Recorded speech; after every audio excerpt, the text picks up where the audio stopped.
Hi అండి. చిటికలో చేసేస్తా అక్క. ఈ వీడియోలో కనిపిస్తున్న ఆవిడ వచ్చి మనకి ఇన్స్టాగ్రామ్ చూసి వచ్చారండి 2 మంది శారీ డ్రాపింగ్ కోర్స్ నేర్చుకుంటాకి. ఇది 3 days కోర్సు.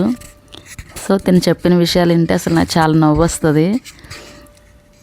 ఇంట్లో చాలాసార్లు యూట్యూబ్లో ట్రై చేసి వచ్చారంట. సో ఇప్పుడైతే తిని కోర్స్ అయిపోయింది, వెళ్ళిపోయారు. సో నేను ఒక వీడియో తీసుకున్నాను, ఎందుకంటే వీడియో పోస్ట్ చేద్దామని. ఈ బ్యూటీ కోర్స్ గురించి ఫుల్ ఇన్ఫర్మేషన్ ఇవ్వాలని నేను అనుకుంటున్నానండి.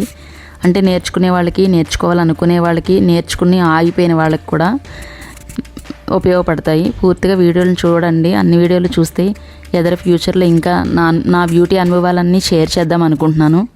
సో తప్పకుండా చూడండి. ఈ కోర్స్ ఎలా ఉంటుంది, ఎందుకు అందరూ ఇందులో గెలవలేకపోతున్నారు, అందరూ మధ్యలో మిడిల్ డ్రాప్ అయిపోతున్నారు, అలాంటి విషయాలన్నిటి మీద చర్చించాలనుకుంటున్నాను. నచ్చిన వాళ్ళు వినండి, నచ్చిన వాళ్ళు లైక్ తీసుకోండి. ప్లీజ్ సబ్స్క్రైబ్ చేసుకోండి. బ్యూటీ కోర్స్ మీద ఫుల్ ఇన్ఫర్మేషన్ ఇవ్వాలనుకుంటున్నాను. ఇప్పుడిప్పుడే వాయిస్ ఇస్తున్నానండి. ఇంకా శారీ సగం దాకా వచ్చింది అంతే. అంతకుముందు నేర్చుకున్నావు కదరా, చెప్పేస్తాను ఈ క్లాస్ కూడా. మళ్ళీ డౌట్ వచ్చి చెప్పేస్తున్నాను. అయిపోయింది అక్క, ఒక 10 minutes. 10లో చేసేస్తావు, నిజంగా చేసేస్తావా? ఇంకా ఫోల్డింగ్ ఒకటి. సరే గుర్తుపెట్టుకోండి వర్ణిక గారు, 10 minutes అంట, మీరే చెప్పాలి. సాక్ష్యం మీరు మా ఇద్దరి మధ్య. సరే ఇప్పుడు చెప్పరా, మా పార్లర్ ఎలా తెలుసు, ఎలా వచ్చారు మీరు? ఇన్స్టా యూట్యూబ్లో చూసి వచ్చాక. నిజంగానా? నిజంగా. అమ్మో, ఇన్స్టాకి యూట్యూబ్కి ఇంత పవర్ ఉందా? ఫస్ట్ టైం నిజంగా. నేనైతే ఇన్స్టాలో ఎప్పుడో పెట్టాను కానీ అట్లా వీడియోస్ ఏమి పోస్ట్ చేయనురా. ఎందుకు చేయనంటే చేస్తాను ఎప్పుడో నాకు గుర్తొచ్చినప్పుడు.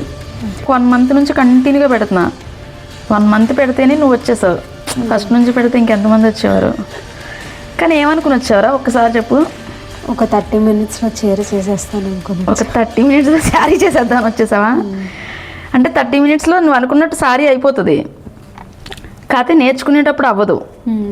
నువ్వు చాలా సారీస్ పెట్టి ఇక్కడ నేర్చుకోవటమే సరిపోదు. నేర్చుకుంటూ అంటే వర్క్ రావడం, వర్క్ ఎలా చేయాలని తెలుసుకోవడం. ఫాస్ట్గా రావాలంటే ప్రాక్టీస్ ఫుల్ ప్రాక్టీస్ చేయాలి. కానీ నువ్వు అనుకున్నంత ఈజీగా ఉందా ఈ వర్క్? అస్సలు లేదు. 20 minutes 30 minutesలో చేసేద్దాం అనుకుని. ఇంకా ఇప్పుడు ఇందులో శ్రమ ఎలా అనిపిస్తుంది? ఇప్పుడు నేర్చుకోవడం, డబ్బులు మనీ పే చేయడం ఒక ఎత్తు, రావడం చేయడం ఒక ఎత్తు. తర్వాత ఎలా అనిపించింది? ఈజీ అనిపించిందా? లేదక్క, చాలా కష్టం కదా అనిపిస్తుంది కదా చేస్తే.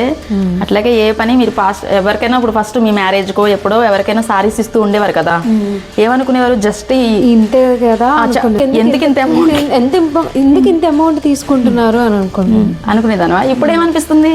వర్త్ అవుతుందా, పర్లేదా, కష్టానికి తగ్గ ఫలితమేనా? సో దీన్ని బట్టి ఏమర్థం అవుతుంది? ఏ వర్క్ అయినా వాళ్ళంతటా వాళ్ళు చేస్తే తప్ప అది జస్ట్ కాదు అనిపిస్తుంది. అంతేనా? మీకు అర్థమవుతుంది. ఇంకో 10 మంది చెప్తారు. ఇప్పుడు మీరు నేర్చుకోవడం ఒకటే యూజ్ కాదు. ఎవరన్నా అన్నారనుకో, మీకు ఫస్ట్ మీరు నేర్చేసుకున్నారు కాబట్టి, మీకు తెలుసు కజిన్స్ ఎవరైనా ఉన్నారనుకో, ఆల్రెడీ నువ్వు నేర్చుకున్నావు కదా, ఎంత ఇవ్వచ్చు అని మిమ్మల్ని అడుగుతారు ఎవరైనా సలహా. మీరు ఏం చెప్తారు? వర్తే ఇవ్వచ్చు అని. అది ఫస్ట్. కొంచెం మనం గ్యాప్ పెట్టుకున్నాం అనుకో, ఫోల్డింగ్కి కావాలి కదా, ఇది మనకి ఫోల్డ్ అవ్వాలి కదా, ఆ గ్యాప్ ఉండాలి. అంత కాదు, ఇంకొంచెం. నేను ఒకటి చెప్తాను, అట్లా కొంచెం సమాధానం చెప్పాను చాలు. అక్కడ పట్టుకో. నేను ఇప్పటి వరకు చాలా మంది స్టూడెంట్స్కి అయితే నేర్పించాను రా. నీతో మాత్రం చాలా హ్యాపీ ఫీల్ అయ్యాను.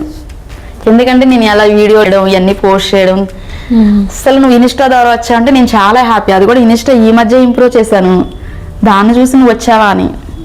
అవునా? ఆన్లైన్ పవర్ ఇలా ఉంది మాట. అయితే అందుకని ఎంత కష్టపడాల్సి వస్తుందో తెలుసా నేర్చుకోవడానికి. యూట్యూబ్ కూడా చాలా చిన్న విషయం అయితే కాదురా. ఈ చీర నువ్వు నేర్చుకోవడం ఎంత కష్టమో, అందులో డెప్త్ సబ్జెక్ట్ నేర్చుకోవడం కూడా అంతే కష్టం. ఏదైనా వంట అయినా ఏదైనా అన్ని కష్టాలే. సో అలా కాదు, రివర్స్ కాదు, ఇలా ఉంది కదా, ఇది 3 వస్తాయి. ఎన్ని అని లెక్క ఉండదు మనకి. ఈ కొంచెం మిగలాలి మనకి, ఇది దాటి వెళ్ళకూడదు. ఓకే, ఇప్పుడు పెట్టుకోవాలి నువ్వు.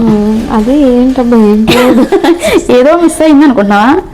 కానీ 3 daysలో ఈ సారీ బాక్స్ ఫోల్డింగ్ కానీ, పప్పీ ఫ్లీట్స్ కానీ, లైవ్ సారీ వచ్చేస్తుంది. కాకపోతే మనసు పెట్టి చేయాలి.